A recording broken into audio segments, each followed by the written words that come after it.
All right, guys, welcome back. Today we got a little bit of a different video here. We got about 1,800 foot of 2-inch water pipe that serves the ranch.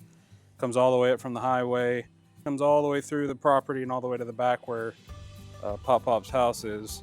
We're not really sure what's going on. We had a piece of pipe come out of one of our 2-inch ball valves.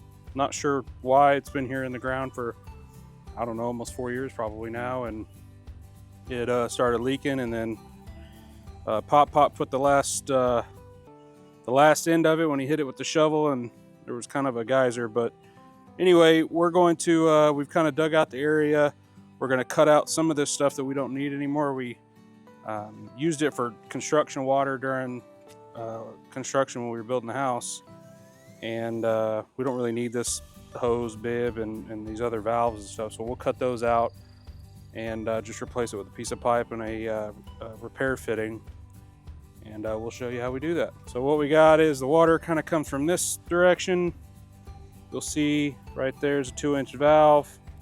It used to have a gauge in there, and then a valve for the hose bib here, and then another valve that went to the house.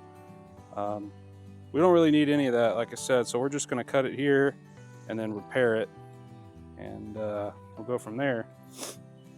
If you're doing any kind of PVC work or anything like that at home, this is pretty much the same thing. You're probably not using 2-inch pipe, but otherwise it's pretty much the same. All right, so we're gonna go ahead, and first thing we're gonna do is cut some of this stuff out of the way. There's probably a more proper way to do it, but Sawzall is my preferred method, especially on stuff this size.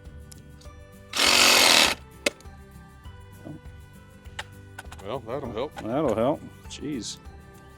Come on, DeWalt. Not sponsored. Milwaukee, if you want to sponsor, it's fine too. So we'll just leave a little bit of pipe so we can glue our next fitting on.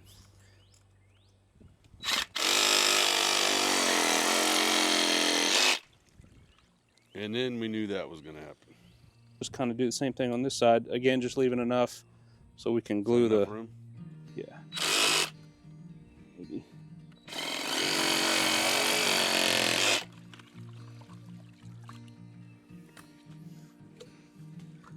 Ugh.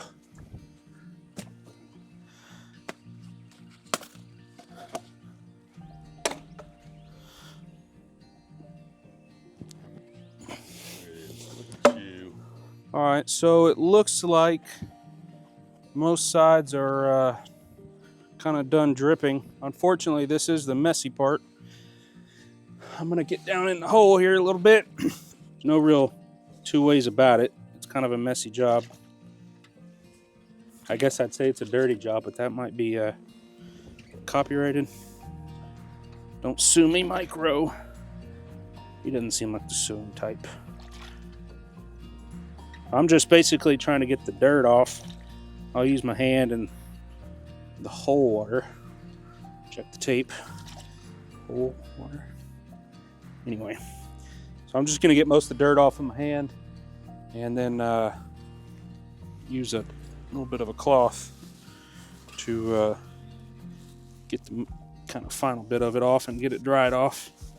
Biggest trick about this, guys, is keeping your towel out of the frickin' water. It's the hardest part. My daddy always said, I don't know who that is. A clean joint is a good joint. Spend a couple extra minutes getting it clean. So Pop, how long have you been living without water? Since Monday. It's Friday. I was wondering what that smell was. We have an option. We can put a regular coupling on either end and then the expansion joint on the other.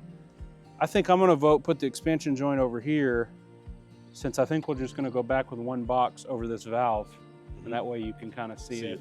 Yep. All right, so guys, what we're going to use today, they call it a repair fitting. You know, obviously, if you have a coupling and a coupling on each side and you have the pipe in between, you have to somehow get the pipe in the coupling. That just doesn't really work so well, especially once you get into the 2-inch pipe. There's not a whole lot of flex. So what we're going to use today is a repair fitting, repair coupling. The way that kind of works is there's this locking ring that you loosen, and then I'll take it off just to show you what's inside. You'll pull this out, and I'll pull it out just to show you. It's got 2 O-rings and some lube, and the O-rings allow that fitting to move back and forth.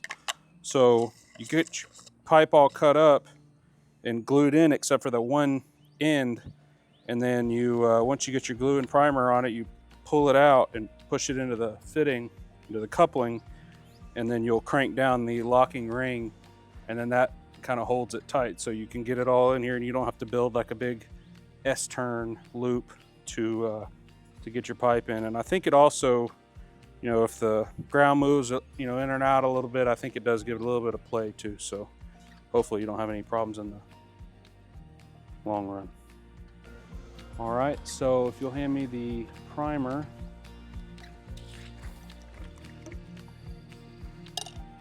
A lot of people think that you're supposed to let the primer dry before you put the glue on, and maybe that's true to a little bit. It shouldn't be dripping, but there is a time window from the time you primer it to the time you glue it. I don't remember offhand what it is, but it's a few minutes.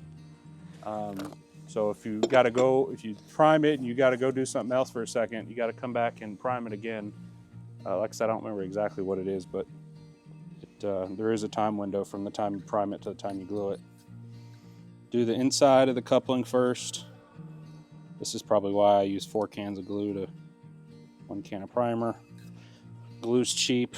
Let's not do this more than once. Make sure you get the glue good on the coupling side and the pipe side. And then just kind of slip it on there. And I like to give it a good twist. You probably can't see anything I'm doing. Generally not on open couplings, but if you're gluing elbows or something like that, or a cap, you go to glue it, and the air pressure you're pushing back into the pipe will shoot your fitting off. So it's always a good idea to hold on to it for just a minute. 4 cans of glue to 1 can of primer. All right, and we'll put that on there. Again, just a little turn. That's all you need, just a little bit like that. And that's good. Again, I'm just gonna move this back and forth to make sure it's not seized up. Then primer up the repair coupling. This is the male end. There is no transgenderism in plumbing. It's male and female. All right, so we got inside the coupling, we got outside on the pipe. We will mate those two. Again, just a little twist. Now we're in kind of, what you call it, southeast Texas, I guess. If we were like super East Texas, you'd be bent over the glue more, huh? Deeper breath. Okay then. Tough crowd. All right, so I'm just gonna eyeball this piece of pipe and all that, but.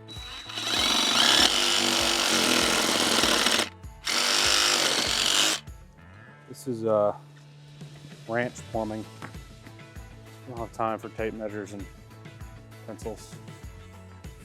Thought being that that's going to go into that coupling, and then we'll cut it.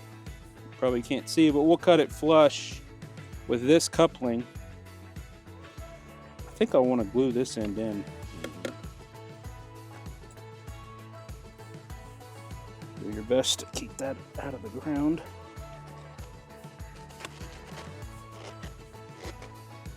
Again, just put it in and twist. We cut this pipe, and we're gonna cut it just short, which seems a little counterintuitive, but remember that thing telescopes back and forth. So we're gonna cut it just short so we can get the glue and everything on it.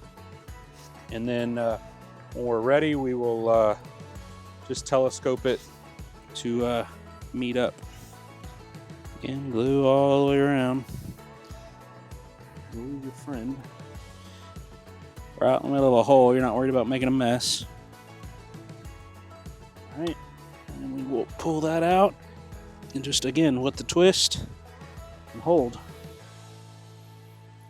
Last thing we're going to do here is just kind of hand tighten our collar. You don't need a wrench, just hand snug. And most importantly, don't go cutting the water on right now.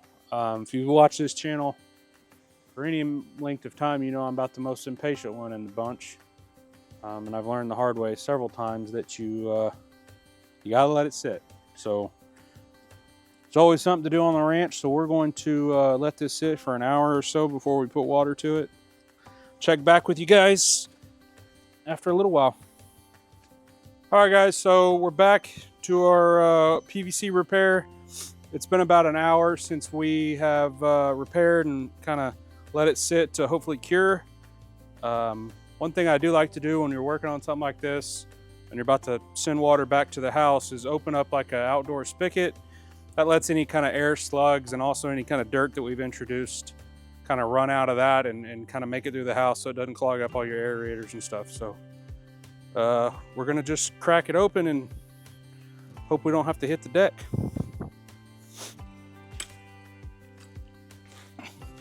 I am gonna double check that this is hand tight, and it is. So now, just gonna crack it, guys, just to let it kind of build pressure and not, send any huge slugs. Now we got water coming out of the faucet. We're gonna let that run, and then I'll crack it all the way open.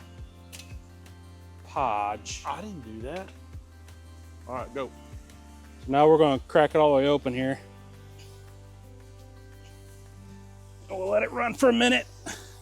What we'll do from here is we'll just go ahead and let it sit. We're not gonna cover it up or anything. We'll let it sit like this for a day until we're ready and confident that this is gonna hold just fine. And then we'll kind of carefully fill it back in. Like I said, we'll just let this sit for 24 hours or so and then come back and check to see, and if there's no leaks, we'll put the box back in and cover it up. All right, guys, well, next day, it's about, I don't know, 24 hours later. You'll see here in a second that the hole is definitely full of water. However, it rained like a mother last night. So the water in the hole is not from leaks, it's from rain. If it was leaking, you would see water moving in the puddle there, but it's not leaking, it's holding just fine. So we'll be good. We'll go ahead and throw that box back in there over the valve so we can get to that later if we need to, and then we'll fill it back in. Thanks for watching. It's a little bit different video today, but hopefully it's helpful to some folks out there. Tell us what you liked, tell us what you didn't like. Make sure to like, subscribe, and we'll see you at the next video.